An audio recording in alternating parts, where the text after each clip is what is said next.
ça fait toujours péteux de dire que j'aime le jazz, mais c'est vrai que j'aime le jazz. Et je crois que c'est vraiment sur telerama.fr qu'il faut le dire, que t'aimes le jazz. Tu vois, ça fait un peu classe, quoi.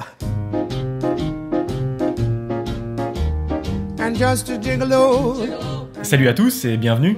Aujourd'hui, on va parler d'un type pour lequel j'ai énormément d'affection. Éric Judor. À ma connaissance, ses premiers pas dans le showbiz, après des sketchs dans des cafés-théâtres, sont les mots. Des courts sketchs où lui et Ramzy donnent la définition des 10 mots à l'aide d'une mise en situation. On va expliquer Globule et rire, comme ça là, mettons-nous en situation. Moi j'avais cagoule, la situation. Vous vous en doutez, vu qu'ils ont longtemps été un duo, on va un peu parler de Ramzy aussi. Certains sont plus cons que d'autres, mais ce qui fait que j'adore vraiment les mots, c'est qu'ils donnent une définition qui est pile pas la bonne. En gros, ils vont donner un contexte où le mot pourrait très bien être expliqué, et ils finissent par un petit tour de passe-passe hyper absurde.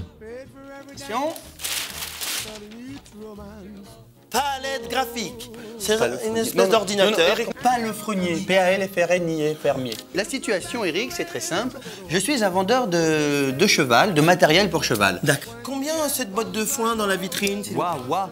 Elle vaut environ 3000 francs. 3000 francs les 100 grammes. 3000 francs? Quoi, c'est trop cher? Mais c'est super cher. C'est marrant, tout le monde me le dit, mais j'ai mis du caviar dedans, c'est peut-être pour ça.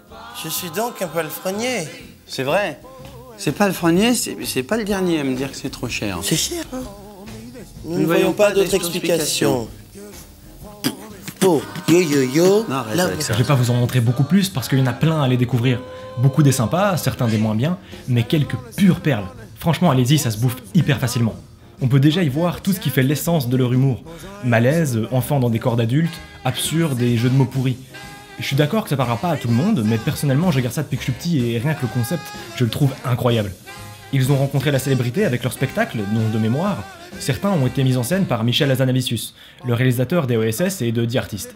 Mais surtout avec H, la sitcom désormais culte, et la Tour Montparnasse. Évidemment, tout n'a pas bien vieilli, et je pense qu'en 2018, plein de gens trouveront ça xénophobe ou tout ce que vous voulez. Espèce de pute, voilà.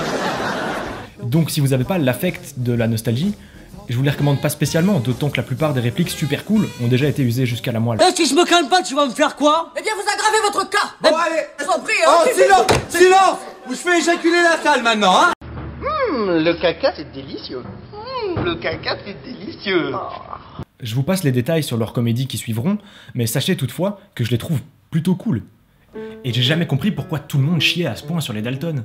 Ok, le film n'est pas terrible, mais il a le mérite d'essayer des trucs. Et puis des comédies moisies, les gars, vous en avez 15 par an, hein. En fait, c'est à partir de Steak, de Quentin Dupieux, que ça devient très intéressant. Leur rencontre avec le réalisateur, auquel j'ai consacré une vidéo, si vous l'avez pas encore vue, semble les avoir profondément marqués, surtout Eric. Et ça les poussera à réaliser leur comédie suivante, Seul Tout, où les deux compères ont visiblement eu quelques frictions car ils s'éloigneront pendant quelques années. C'est à la fin de ce break qu'Eric prendra vraiment une route très particulière que j'adore. En 2011, Eric réalise la première saison de Platane. Alors j'espère que vous êtes chaud parce que c'est vraiment du lourd. Platane, c'est l'histoire d'Eric qui, après un accident de voiture suite à une soirée trop arrosée, tombe dans un coma pendant 1 an. À son réveil, il apprend que le reboot de H est un succès, et plein de jalousie et de ressentiment pour Ramzy, il décide d'arrêter de faire de la comédie et de jouer au gogol, et entreprend la réalisation d'un film d'auteur. Je déclare la mise en production de La Môme 2.0 Next Generation ouverte. Alors déjà c'est super cool parce qu'on peut voir l'envers du décor d'un processus de production en France, de l'écriture au casting, à la réalisation, jusqu'à la distribution et la promo. Ce qui est déjà hyper fascinant.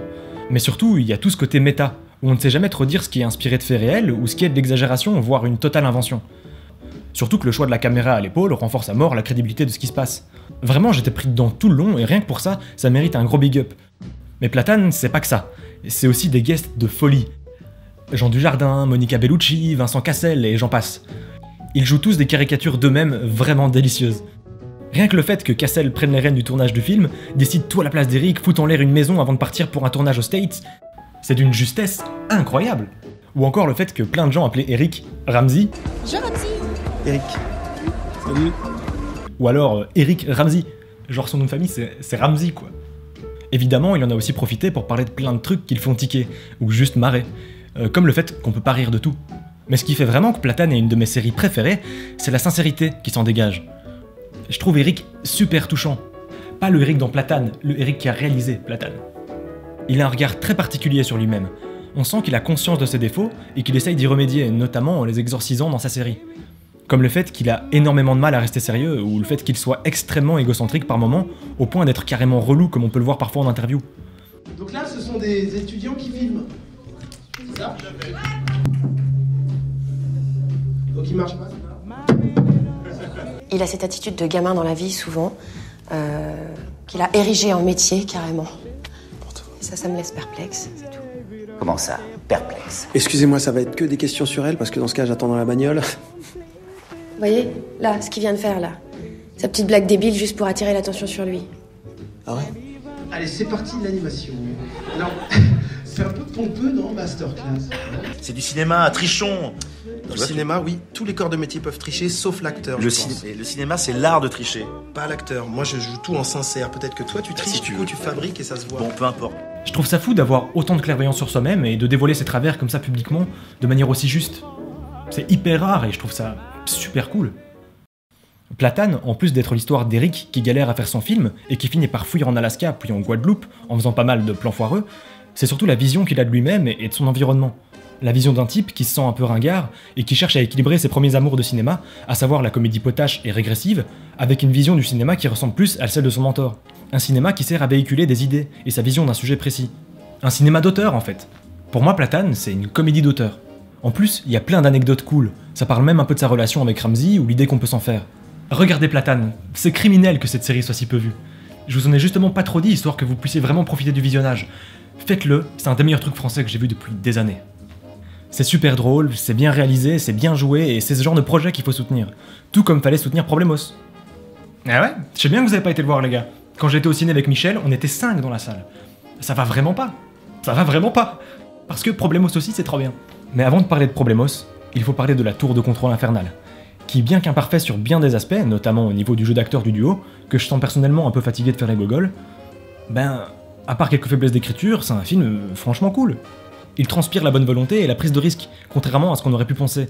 Et voir Philippe Catherine en dangereux psychopathe, ben, ça a pas de prix.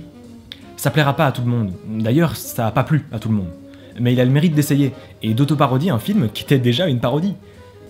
C'est pas au niveau de ce qu'il a pu faire avant ou ce qu'il fera après, mais ça a au moins eu le mérite de me faire rire quelques fois et de le préparer à réaliser un deuxième long métrage tout seul. Et c'est ça pour moi qui lui a fait le plus grand bien. Totalement s'affranchir de son duo, de son ancien humour potache-concon, pour lequel j'aurais toujours une affection certaine, mais qui est loin d'être une source intarissable de barres de rire. C'est donc en partant d'un scénario qu'il n'a pas écrit, qu'Eric réalise Problemos. Scénarisé par Blanche Gardin qui tient un des rôles principaux et Noé Debré, Problemos raconte l'histoire de Victor et sa famille qui viennent passer quelques jours dans une zone à défendre, tenue par un groupe de bobos anarchistes. Ils sont adeptes du vivre ensemble et de permaculture, et ils ont pour but d'empêcher la construction d'un parc aquatique. La famille ne devait rester que quelques jours, mais plusieurs événements, notamment une pandémie qui décime pratiquement l'entièreté de la planète. Les mecs, il y a tout un tas de gens morts sur la route. Les force à s'installer avec la communauté et à participer à la naissance d'un monde nouveau. Avec ce synopsis, on pourrait croire qu'on va juste nous enchaîner des blagues sur des idéalistes écolos. Mais ça va bien plus loin que ça. On s'apercevra vite que malgré leurs préceptes de base et leur bonne volonté, des dérives et des inégalités finissent forcément par s'installer et tout le monde en prend pour son grade. Les riches, les prolos... Écoute, je viens te parler au nom de la communauté. On n'est pas très content de la façon dont les choses ont évolué. Les jeunes, les féministes extrêmes, tout le monde. Le film est assez radical. On voit tout le développement d'une société à vitesse grand V. Les idéaux, les dérives, les compromis, les putschs. Bah, c'est toi le chef, t'as fait un putsch, Victor. Ouais, j'ai putché. J'étais un petit peu putché, c'est pas grave. Bah si, c'est grave, Victor. Mais non. Bah si, un putsch, c'est une prise de pouvoir antidémocratique, c'est violent. Le mot putsch déjà est mignon. D'où ce serait agressif. Et même les guerres. C'est vraiment hyper fin. Et putain, les acteurs, les gars. Eric est parfait. Vraiment. Le bon père en crise de la quarantaine, un peu de droite mais pas trop, un peu sympa mais pas trop, un peu pédo mais pas trop. Blanche est tellement énervante en gourou fémène qui chante sur ses règles, franchement ça touche pile là où il faut. Mais surtout ce film m'a fait découvrir Monsieur Fraise. Et Monsieur Fraise les gars, il est incroyable. On passe par les rayons poissonnerie, qu'est-ce qu'on achète? Du poisson, rayon boucherie, la viande. On en prend, on a 2 congèles, donc on en congèle. Hop, c'est infernal. Jusqu'à la petite dame qui vous donne un bout de melon. Le melon est bon. Ah bah oui, bien sûr, il est bon. Qu'est-ce qu'on fait du coup? On achète 2 bons melons. ça n'a pas de fin. Les chips à l'ancienne, nouvelle recette, nouvelle arnaque, ouais. Chips à l'ancienne. Normalement, une vieille chips, c'est mou, ça n'a pas de croustille. Et là, bizarrement, on ouvre les paquets neufs, entre parenthèses, croustillant. Il s'est pas passé quelque chose de bizarre là entre-temps? Comme par hasard, elle croustille. Est-ce qu'il n'y a pas un tout petit problème? Je sais pas ce que... C'était pour dire quoi en fait? Ben, c'est trafiqué, il rajoute du croustille. C'est ce côté faussement sûr de lui. On sent qu'il sait pas trop ce qu'il fait là, mais que vu qu'ils se sont acceptés, il se donne à fond. Et il pige. Mais que dalle, vraiment que dalle. Un putain de régal. Alors tout est pas parfait, c'est sûr. Ça se voit que le film avait un budget relativement dérisoire, mais ça m'a pas spécialement sorti du film, et c'est bien filmé, et super bien timé. Les blagues font toute mouche. Franchement, achetez le Blu-ray ou je sais pas quoi, mais c'est ce genre de projet qu'il faut défendre. Apparemment, vous avez un cinéma fortement basé sur les comédies. Mais soutenez les comédies qui ont un propos.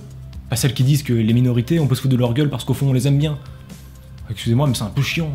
Et même un peu glauque. Intéressez-vous à ce que fait Eric. Vous laissez pas freiner par ce qu'il a pu faire par le passé si ça vous a pas plu. Évidemment, je suis absolument pas objectif. Après, ça a jamais été mon but. Oui, j'ai adoré ses délires régressifs, mais c'est à des années-lumière de ce qu'il fait quand il devient plus personnel. Et ça m'attriste énormément que le public réponde pas présent. Je pense que c'est parce que son ancienne image lui colle à la peau, et que les gens un peu arty qui veulent voir du cinéma s'attendent à un film débile, et que le pitch est pas assez sexy pour le public des Tuches 2. Il est dans un entre-deux délicat, et ça me ferait chier à un point que vous imaginez même pas s'il pouvait plus faire de film. Il mérite votre temps, et il mérite plus de reconnaissance, parce que c'est 1 milliard de fois plus fin que ce qu'on peut penser, et que la merde insipide qu'on essaie de nous faire bouffer au ciné et à la télé. C'est pas des blagues. Allez voir Platane, allez voir Problemos, allez voir La Tour de Contrôle Infernal, et allez voir son putain de prochain film en salle. S'il vous plaît.